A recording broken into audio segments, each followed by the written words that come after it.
constantly drawn to tales of the underdog with something to prove. Deck is from a clan that allows no weakness. He finds himself exiled on the most deadly planet in the galaxy, where his only way to prove his worth is to hunt down the unkillable creature. The Predator character in this movie demands a performance far beyond anything we've ever done before. We have Demetrius wearing a suit that is practically built. We then work with Weta Digital to take Demetrius' performance and bring it further to life. Demetrius brings so much to this creature. He is both very physical, but also deeply emotional. Yaslanzo Egypt. Det get you leichish. Deck is a really unique protagonist in the Predator franchise in that he is the underdog, but is also a ferocious badass.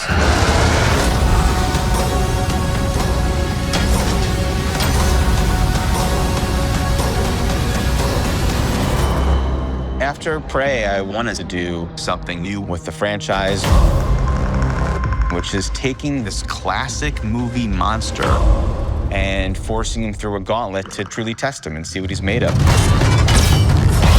Death is our protagonist, and he's facing off against not just insane creatures, but also the planet itself. You're here to prove yourself. Hunting something that can't be killed. Deck meets Thea, who is a Weyland-Yutani synth. And he straps her to his back and uses her as a tool to guide him. Quick question. What should I be doing? Dan Trachtenberg, he has a long-range vision for the franchise. He's a massive Predator fan. He's so passionate about the story and the universe. And you're like, oh, that's gonna look mean when that comes out. I'm so excited for audiences to have a real giant screen adventure where they're rooting for a character that they've never been able to root for before. Welcome to the most dangerous planet in the universe. There are so many powerful, strong women in the Predator universe. I'm excited to join the group of badasses. Hi, I'm synthetic. I was built and deployed by the Weyland-Yutani Corporation for research. We found that When I was first thinking about Predator Badlands, I love the idea of Deck and Thea being like Chewbacca and C-3PO. we might not be alone in this hunt. Thea, she's technically broken. She is trying to make her way back to find her sister. She's more scientific and she's not quite as emotional. Tessa has spent all of her time dealing with any threat that's in her way. I played both characters. I worked a lot with Dan to try to figure out how to differentiate the two. Elle was tremendous. She just knows how to make us believe that she is something more than human.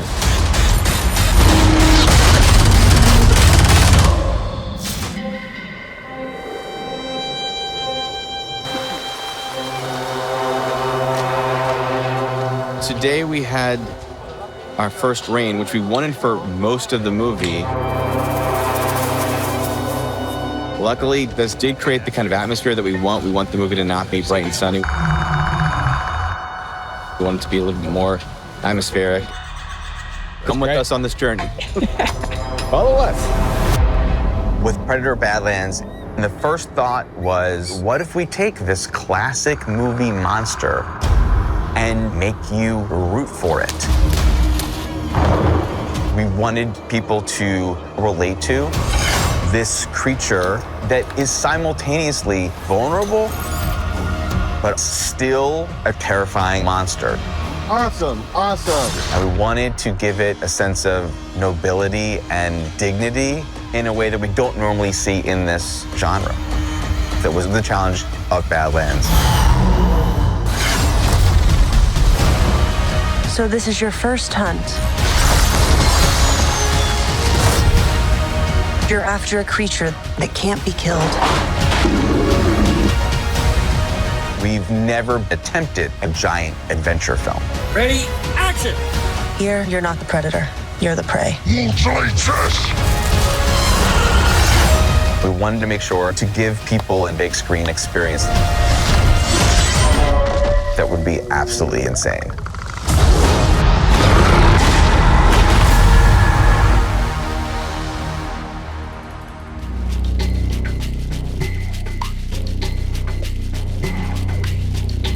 The Running Man is the deadliest reality show known to man.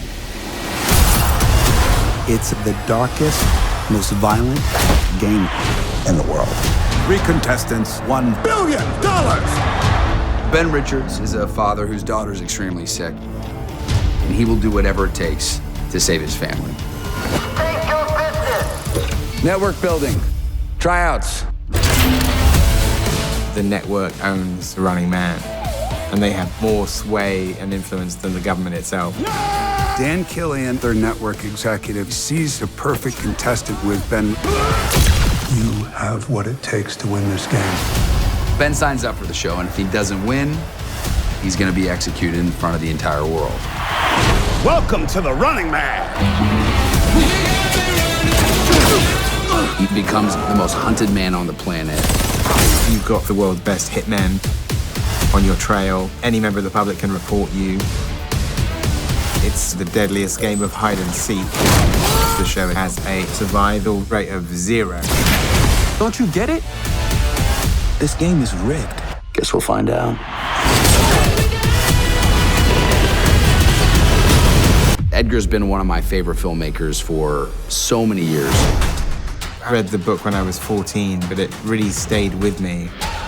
Edgar's put so much thought into every single frame of this movie, and so getting to live inside of this world was just incredibly special. The Stephen King novel was a great resource to create this whole other universe. Nice! That's great!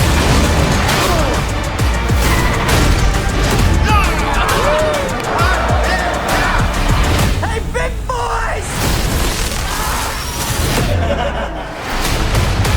It looks unbelievable. It's gonna be fun, it's gonna be wild. The action is nonstop. Bam, bam, bam, bam, bam!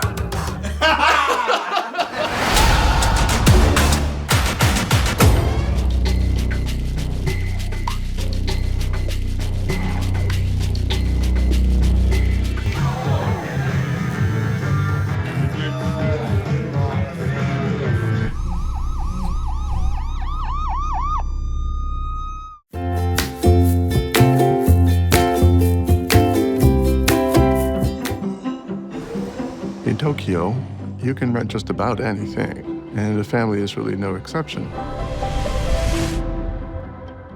Tokyo, in a big city like that, you feel so isolated. And you can hire people hourly to be your mom, your dad, brother, sister, cousin, boyfriend, anything you want. Welcome to our parish.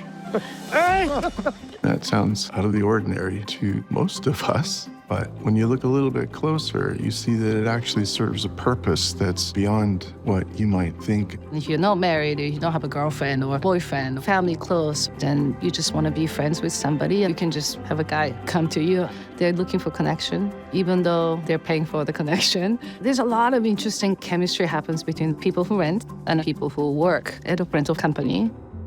Hello, Mia. I'm your father. I hate you. The movie centers around Philip, the American. Philip has been living in Japan for many years, and he's basically an out-of-work actor. The owner of a rental family agency gives him his card and says, maybe I could use you. What do you need me for? We need a talking white guy. It's a niche market, and I need someone to fill the role. Looking at happiness, keeping my flavor fresh. Nobody knows, I guess. That's good.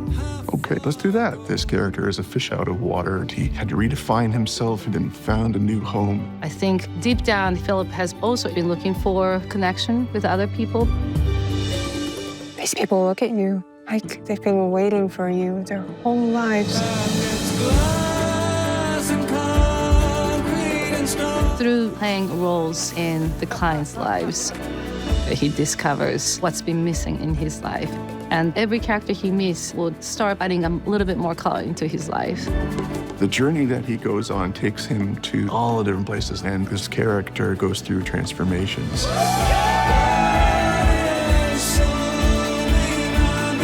This story is really about letting family be the people who we treasure, and the rental family agency gives everyone that chance.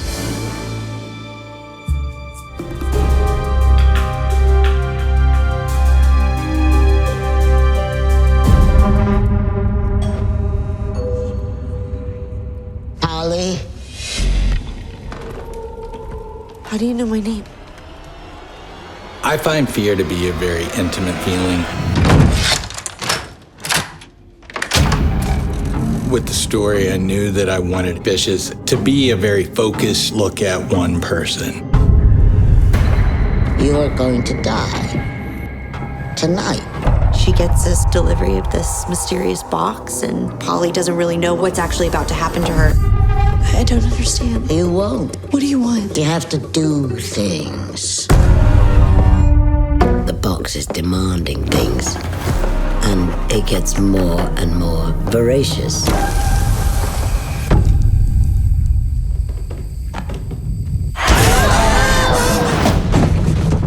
As it grows more and more sinister, Polly is exposed to her own demons and an evil that she can't control.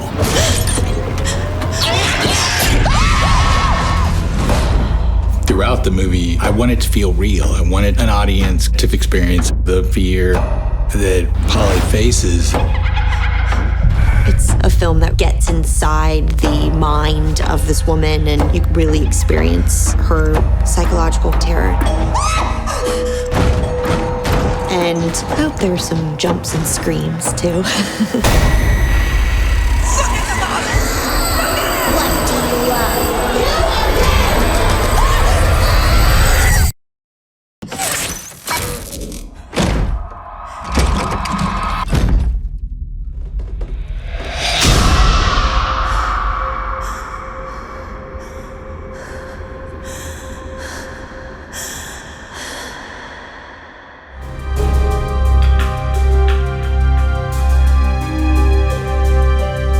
So, would you like the grand tour? I know I have good taste. See what you're getting yourself into? The job is mostly cleaning, organizing, some light cooking. Everyone makes mistakes.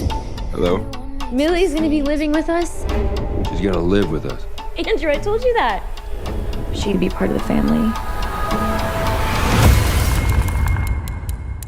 I want you to feel safe here. I do.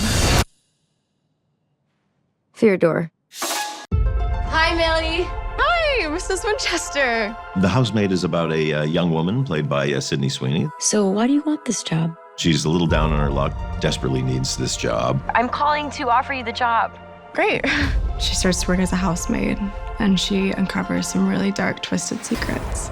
I would describe the movie as psychological thriller. Millie's gonna be living with us. She's gonna live with us. I said she was gonna be living in the guest room in the attic. Ta-da! It's salacious. It's all the things you want in a good story. But the fun comes from how extreme it gets. I always describe it as a Nancy Meyers movie that's gone horribly wrong. I love dark movies that are also funny. Oh, good. Okay. This role goes down in history as one of the most exciting roles I've ever gotten to play. I want you to feel safe here. I was drawn to Millie because she's not afraid to stand up for what she believes in. Andrew, are you okay? As Andrew, I'm sort of there to hold space and just try and anchor Nina in these moments. It's a lot of fun. What are you doing up? That's Enzo. He's the groundskeeper. Never mind him. I was thrilled because I really like this different character than all the characters that I played before. I know you shouldn't be here. Why? This book is so well written, and people are gonna love the world that we've created. What kind of monsters are we? You haven't really seen these characters before. I don't know what I'd do without you. This film has a mix of twists and turns, love, passion, darkness. And a little bit more. You're gonna have a deliciously fun, insane time.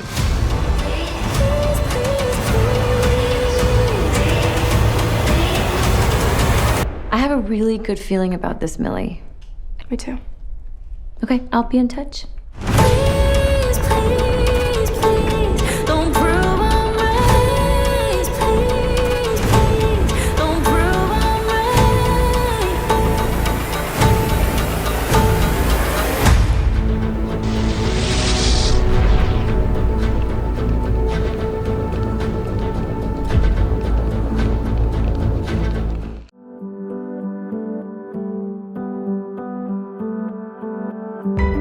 In Wicked for Good, they're both stepping into this new space in their lives, and I think that actually makes them all the more powerful. As Elphaba and Glinda dive into Wicked for Good, much has changed. They realize that what they had in film 1 can never come back again, and what they have to move into is something very different. It's a much more mature, emotional journey about the consequences of the hard choices that you make. You're the only friend I ever had. And I've had so many friends. And it's really about them trying to get back together in some way, even if the fates don't allow that. Haven't you heard? I'm the Wicked Witch of the West. I believe their bond is unbreakable, but it is deeply challenged by the distance that they have to navigate. We really just get to see how far we can push this friendship. There is nuance, there's hurt, there's forgiveness. It's wild, it's unbridled. It feels really, really epic. Bring me the broom of the Wicked Witch. It also is the intersection between the wonderful Wizard of Oz and the world of Wicked. We get to see how these characters like the Tin Man and the Scarecrow and the Lion come to be. It's an interesting concept because you now get to see what happens behind the scenes and what's been happening away from Dorothy, how they end up where they are. Here we are on the yellow brick road. Can you believe it? We see truly the origin story of the Witches of Oz. I've heard it said The effect that we have in each other is forever. into our lives. It is what drew me to Wicked from the very beginning. Elphaba, they're coming for you. I hope that it encourages people to keep fighting for what they believe in. We really wanted this movie to feel like it was an epic conclusion to a journey. And you get to the guts of what Wicked is all about. These two women love each other so much, and they truly change each other for the better.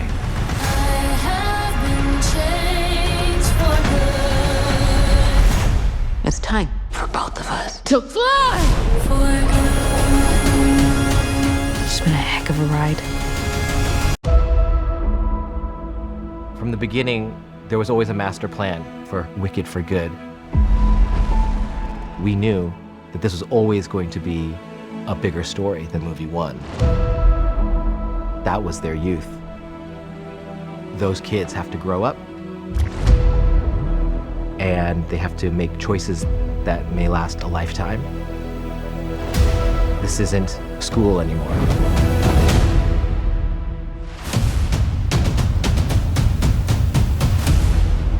We knew everything in Wicked for Good, the temperature had to be turned up, and the stakes had to be higher.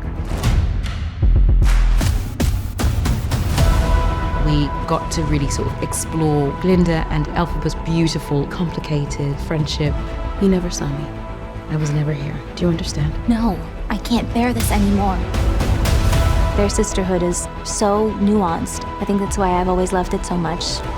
Love stories usually have a definitive ending, which is happily ever after. But friendships are waves you go through that are both good and bad.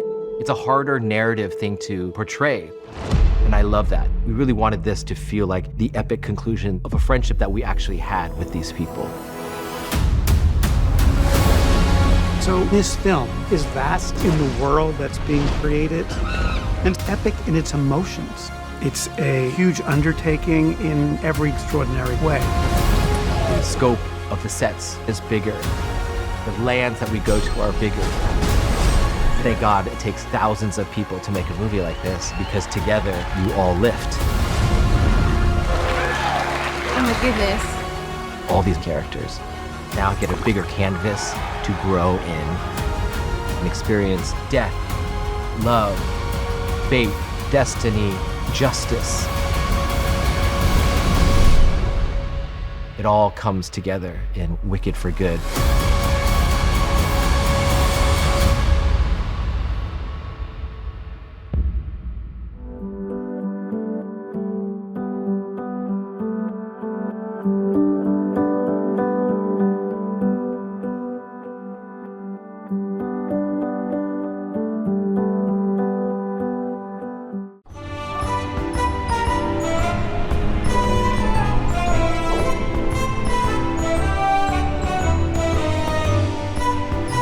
Thanks for watching Screen Chatter tonight. If you'd like to know more about the show, just log on to our website at screenchatter.com. And you can also follow us on social media platforms like Facebook, Instagram, X, and Blue Sky.